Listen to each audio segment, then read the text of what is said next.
Taking a nice walk alone after dark? Trying to burn some calories when no one is around to bother you? Sounds nice, right?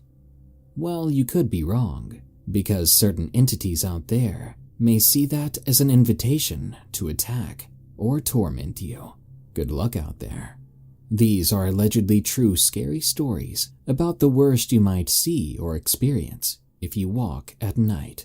If you have a scary story of your own, send it to us at darkstories.org. I'd love to hear some closing shift stories. Also, if you'd rather listen to the show hands-free, follow the Darkness Prevails podcast on Spotify or iTunes, and review us on iTunes too if you've got time. Thank you. Now, let's begin. They came with the fog. From Summer Showers. I don't know what I saw. To this day, to think of that evening terrifies me. In 2017, on a beautiful May 1st, I took a hike up into the hills. I walked for a few hours and it was getting late. The sun would soon be setting, so I headed back down. About 30 minutes into my trek down, the fog began to slowly roll in. That's when I noticed how quiet it had grown. The hair on my arms and the back of my neck were standing up, like I had just pulled a shirt on from the dryer without using fabric softener. I started walking faster, and noticed what I first thought was a low hum, but the closer I got to the small grove alongside a creek, the better I could hear it. It was actually murmuring.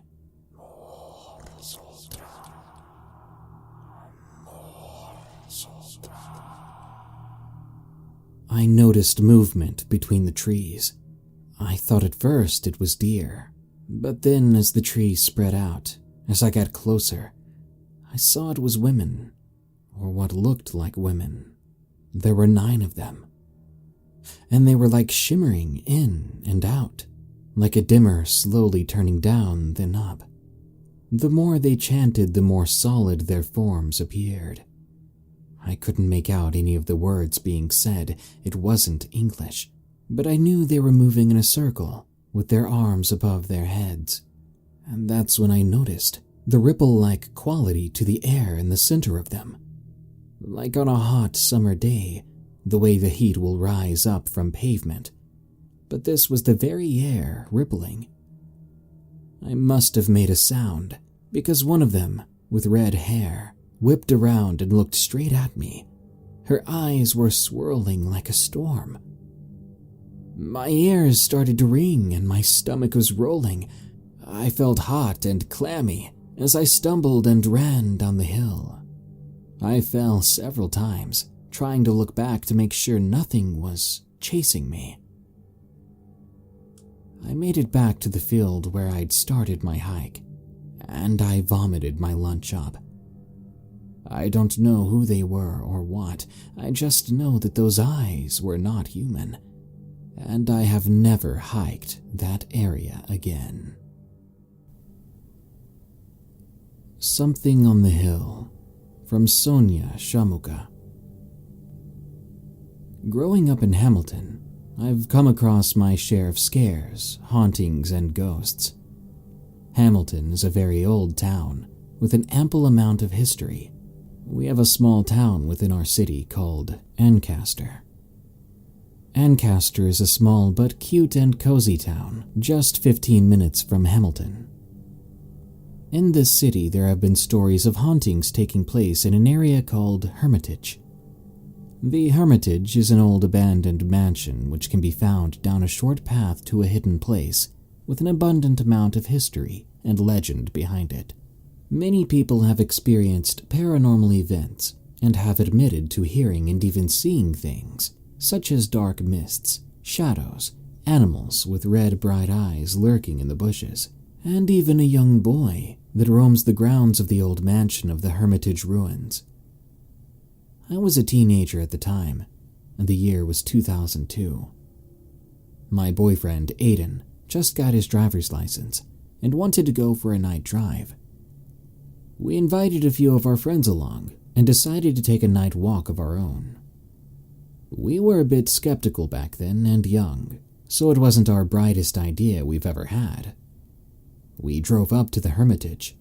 It was about 9 p.m. in December, so it was pretty cold out and dark out around that time of year. We all agreed we would just take a quick walk around the grounds and head back to the car. As Aiden and I began to walk hand in hand through the snow-packed grass, we laughed to ourselves about how silly this all was, that there's no way we'll come across anything haunted. But then I thought I'd seen something up ahead. I pulled Aiden's arm close to mine and whispered to him, "You see that little boy up ahead, right? Or are my eyes playing tricks on me?" He squinted his eyes to focus a bit better as he wore contacts. Then he looked at me and said, "That's definitely a little boy." The boy was sitting at the edge of a pretty high hill, the type of hill that would be used very good for tobogganing. Aiden was hesitant to proceed. He wasn't sure if what we were seeing was real or if it was some sort of joke, but what we saw was indeed a little boy. As I got closer, he seemed to be more real. He had a rather large, strange hat on. Not a cap or a winter hat. A strange-looking hat, like a pirate hat. He had long brown hair that fell below his ears, and a very long green jacket that buttoned all the way up, with tall brown rain boots. His pants were tucked into his boots, and strangely enough, he was holding a fishing rod in his hand. The rod looked homemade. It was a wooden rod. That's when Aiden and I looked at one another with fear and confusion. Why is this little boy alone? Where are his parents? And why does he have a fishing rod? Is he real? Or is this a ghost?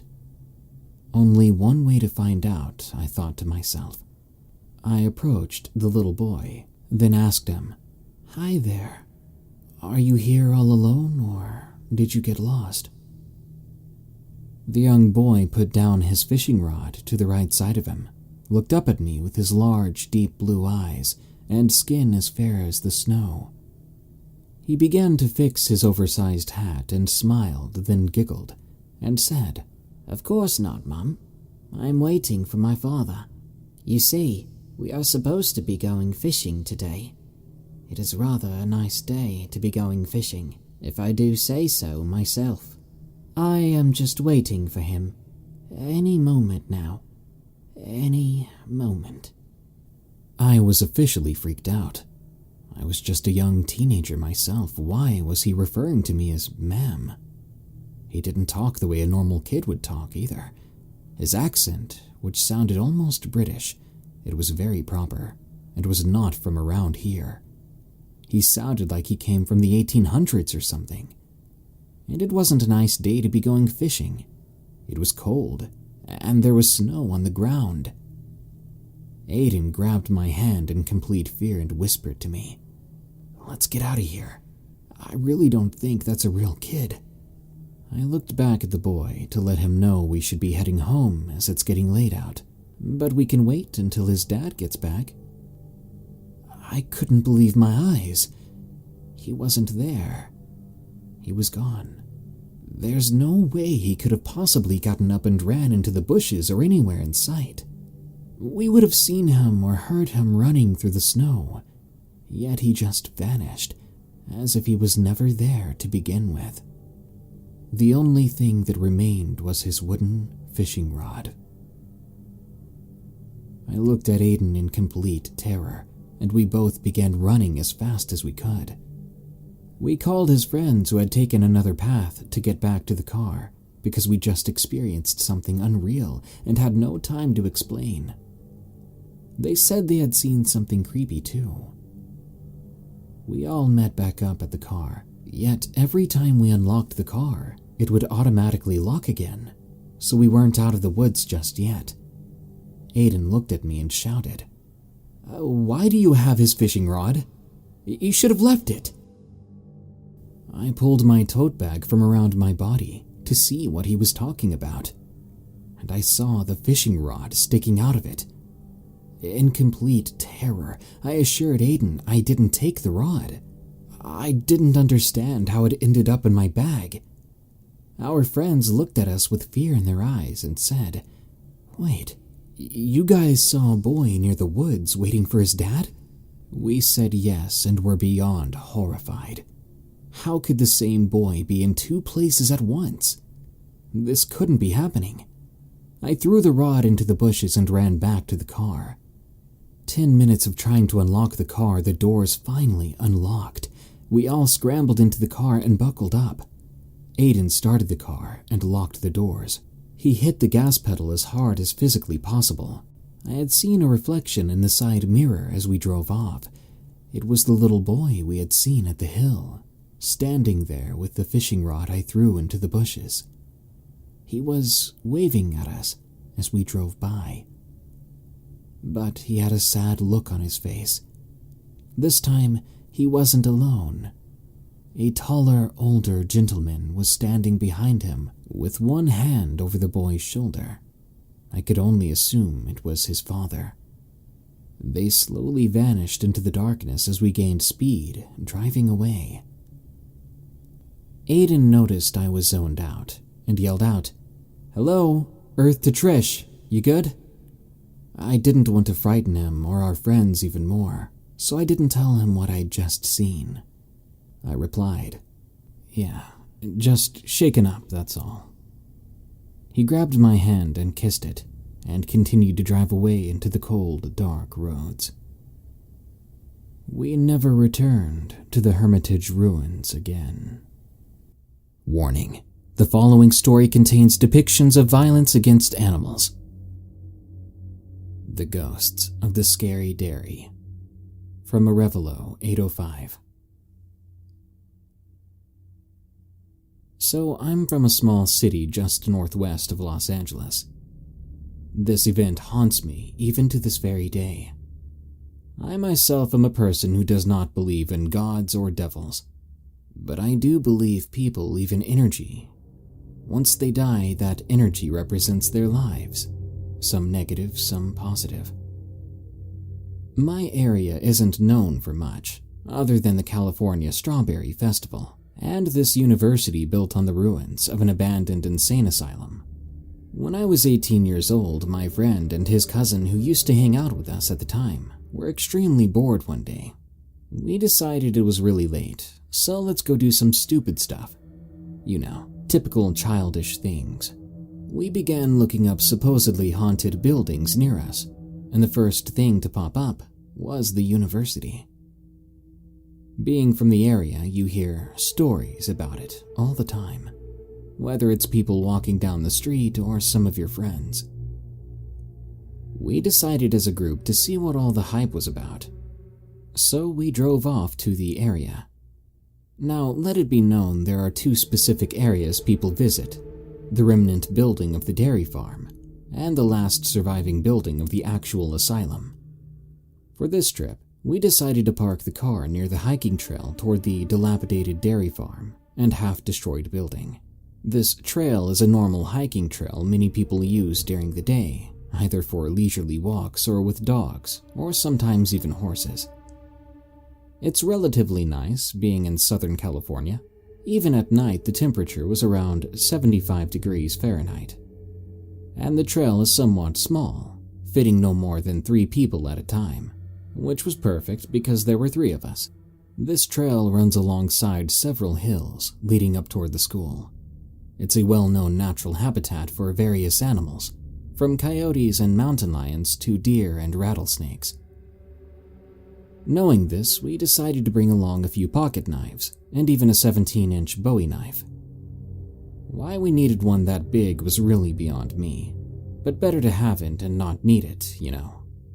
So we began walking the hiking trail like anyone would at 12 o'clock at night, simply enjoying the scenery that was visible on an almost moonless night. But with our flashlight on hand, everything within 20 feet was clearly visible. However, as we continued walking, roughly 15 to 20 minutes later, the normal wildlife began to come to life, adjusting to our presence. After another 20 minutes or so, we came across a very large tree directly next to a fenced-off area. There was also a metal frame for an old-style barn, exactly like you picture in movies and the like. Once we got to this point, we decided to turn off our lights, which proved to be a bad idea. When out of literally nowhere, every small creature that would make noise grew silent. Then, out of the corner of my eye, I saw movement, fast and incomprehensible. Immediately after, my buddy asked, "Did you see that?" I turned to see which direction he was facing. I noticed he was looking the same direction I'd been facing before, and all this time his cousin was frozen with fear as he stared into the barn. As I look into the seemingly empty barn, I notice several fast-moving and tall, shadowy figures. Each one darts back and forth from one side of the barn to the other, without making a single sound. With the thought coming across my mind, these are just pranksters, I quickly remembered the very barn itself was closed off by a chain-link fence on all sides. So if someone had been in there, running that fast, you'd collide into the fence in a vain attempt to decelerate. As I continued looking, my friend taps my shoulder and says, "Hey dog, point your light into the trail, yeah?" I do as requested, although I wish I hadn't. I look to see a tall shadow in the shape of a humanoid form, but standing far taller than myself. With that, my friend's cousin instantly started running the opposite direction back towards the car, and we began to follow suit. Before making it back to the car, I began looking around to see any other people that might be on the trail, but all I see are several large shadows running stride for stride with us, keeping pace. After running out of breath, my friend, his cousin, and myself quickly turned back around. One of them whispered "Don't look behind us." It was a strange request, but it was too late.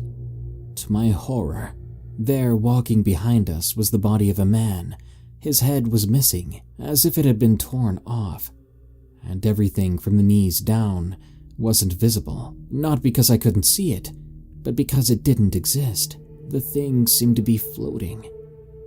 The figure continued walking or floating towards us as we tried walking faster to avoid all contact with the being. Other dismembered bodies and shadows appeared along with it as we walked, but they soon began to vanish the closer we grew to the main road where I had parked. With safety no more than 100 yards away, instead of the normal sounds of small animals returning, we heard something worse. A coyote had sounded frightened, not 20 feet away from our location in a patch of brush. The small creature began yelping and screeching as if fighting for its life or being attacked, the sounds of pain flooding from its vocal cords. Shortly after, within the span of 10 seconds, the yelping stopped and was replaced by the sound of flesh being ripped clean from the bone. Then there was the sharp crack of bones and sticks breaking, mangled and crushed by something far bigger than that coyote. As the sound slowly went quiet, we had all begun running without saying a word to each other. We ran without any signs of stopping until we made it to the car. The sounds of something running alongside us filled us all to the very brim with fear. And as soon as my car had come into view, the car beeped to signal its unlocking doors. That sound had never been so amazing. We threw ourselves into the seats without even buckling up. I turned the ignition, and once the engine started, I began to drive. This will forever haunt me, but not as bad as the second trip to the scary dairy. I, against my better judgment, decided to go again to experience that sorrow. I'm now 23 years old, and I can tell you this. There are things in our world not so readily explained. However, the truth is out there, and either you can search it out, or you can let it find you in even the darkest corners of not only the world, but your very dreams.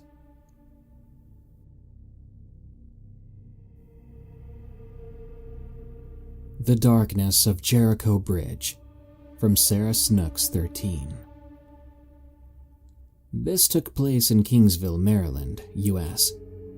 Let me start by saying that I'm a sensitive and an empath, I can sense spirits and such, and sometimes communicate with them. I know it sounds crazy, but I've been this way my whole life. I've had a lot of creepy and unexplainable things happen to me throughout my life, but this is one of the scariest experiences I've had, and I wanted to share my story. This happened in August of 2018. My friend Olga and I had been trying to plan a night to go ghost hunting for months, and I was finally able to get a babysitter for my son for the night. We figured we would check out 3 allegedly haunted locations nearby, including the infamous Jericho Covered Bridge. This is one of the few original covered bridges in Maryland, and the only one in Harford County. Now, a small background about this bridge real quick. It was built in 1865 over a small creek, connecting a very narrow road, and about a mile north of the bridge there is a historic mill and village. Local lore states there have been multiple deaths in the surrounding area near the bridge and on the bridge itself, including animal sacrifices and satanic rituals in the woods between the village and the bridge. You can actually get to this clearing where these rituals were said to have been performed, and you can still see the markings on the trees. They say if you stop in the middle of the bridge after midnight, turn your car off, flash your lights 3 times, and beep your horn 3 times, you'll see someone hanging from the rafters in your rear view mirror. I've never done this the times I've driven through the area, because I was always alone and could feel the energy of the place. Back to my story. So Olga and I decided she would pick me up around 10 that evening, and then we would pick up another friend, Alicia, then head to the first location. We were pretty nervous, but excited at the same time. Even though I'm a sensitive, I still try not to have any expectations when I go to creepy places, because a fair amount of them weren't really haunted at all. Olga picked me up at 10, then we got Alicia, as planned. We then headed to our first destination, which was an old plantation about 20 minutes away from my place. It was a huge manor house and barn that was all the way at the end of a quarter-mile-long driveway, so it wasn't visible from the street, except for the fence that lined the property. I had Olga pull over into the grass in front of the fence, but we quickly had to leave because there were people outside of the neighboring house. This was private property, and we didn't want to get in trouble. So we headed to our next destination, which was Jericho Bridge. We wanted to take it a step further and decided to park in the lot near the village and walk down Jericho Road toward the bridge instead of doing the whole car trick. By this time, it was still relatively early, maybe about 11 p.m., so I was more worried about us getting hit by a car rather than seeing ghosts. The bridge is part of a public road that is decently well traveled by local traffic after all. The road also isn't very well lit, apart from a light at the intersection of the road near the village, and some newly installed lights at each end of the bridge, leaving the long walk in between extremely dark. We had to use our cell phone flashlights to light our way.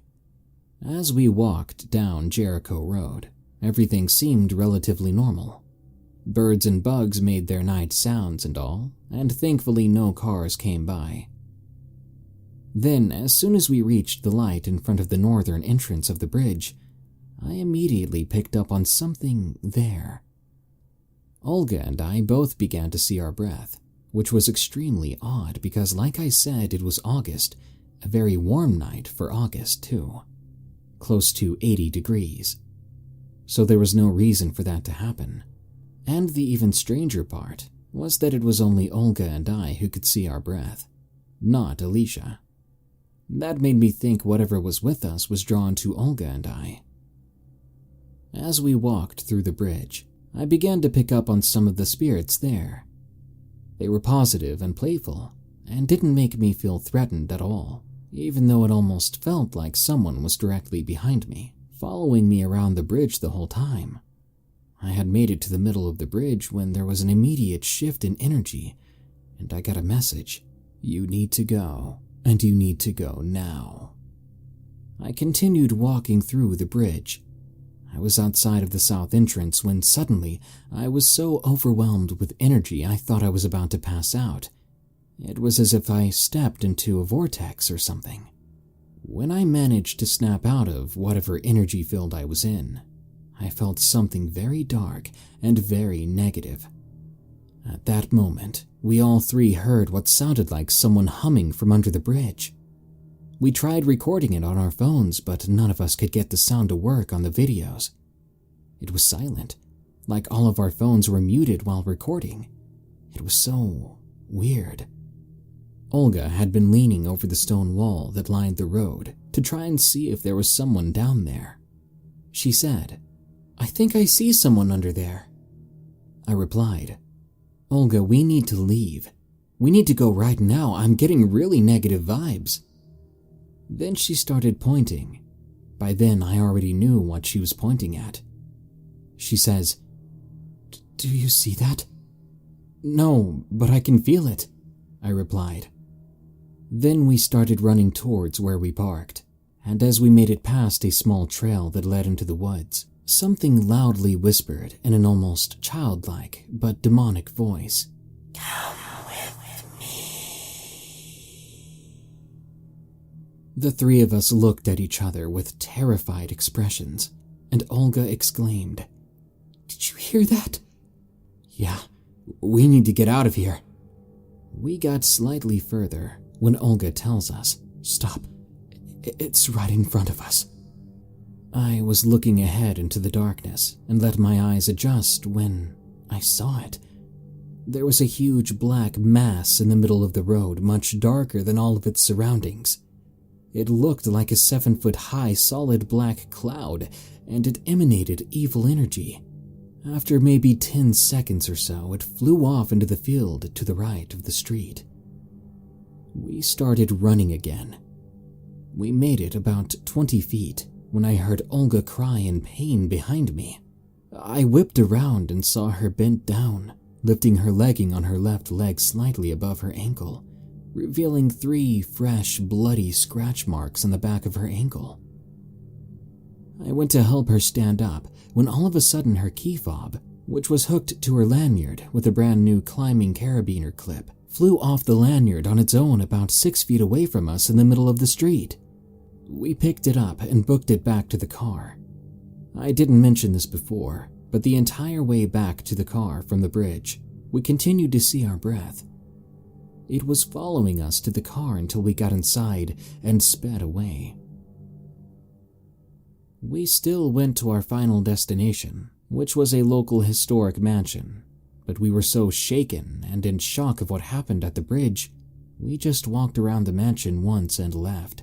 Fast forward to the following week, I was telling one of my clients at work about my experience at the bridge, because she's also big into paranormal stuff and the occult.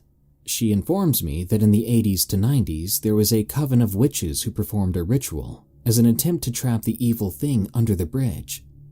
They put markings on the floorboards of the bridge and outside the entryways as well. But in 2015, the bridge was remodeled and some of the original boards which bore those markings were replaced, therefore releasing the entity. It really freaked me out hearing all of that.